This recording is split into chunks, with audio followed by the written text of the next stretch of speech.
আসসালামু আলাইকুম প্রিয় ভিউয়ার্স। ছাগলাইয়া জোনাল অফিস বরাবর আমি বলতে চাচ্ছি যে আমার অবজেকশনটা হচ্ছে যে এটা যে ভয়াবহ দুর্ঘটনাও ঘটে নাই, বৃষ্টিও হয় নাই, তেমন তুফানও হয় নাই, অল্প একটু হয়েছে অন্যান্য সময়ের থেকে। ছাগলাইয়া উপজেলাতে প্রায় 1 লক্ষ বা একটু কম হবে মিটার আছে। 1 লক্ষ মিটারে যদি আমি প্রায় এভারেজ গড়ে যদি 1500 টাকা ধরি, 1500 টাকা ধরলেও প্রায় 1,50,00,000 টাকা হয়।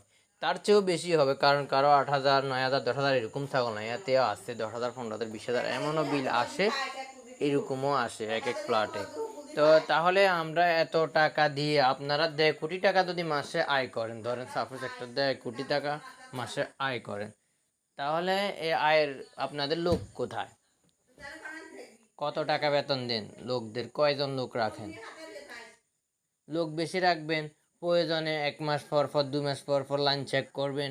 লাইনগুলোতে কি আশেপাশে গাছ আছে না গাছালি আছে, কিছু আছে, ঢাল আছে না চেক করবেন।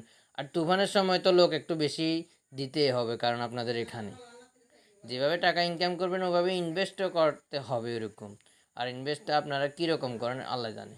তো আপনাদের কাছে এই আবেদন, অন্তত বিদ্যুৎটা মাশাল্লাহ আজকে 1 বছর তো প্রায় ভালোই পাওয়া গেছে, তবে বৃষ্টির সময়ও আমরা আপনাদের কাছে আন্তরিকভাবে দুঃখিত না বলে পারতেছি না, কারণ বিদ্যুৎ না থাকলে মানুষ চলাফেরা অনেক কষ্ট। এই জন্য আপনারা নিরবিচ্ছিন্নভাবে বিদ্যুৎ রাখছেন, আরও রাখবেন, এটা কামনা করি। আলহামদুলিল্লাহ। Chhagalnaiya zonal office. আল্লাহ হাফেজ। আসসালামু আলাইকুম।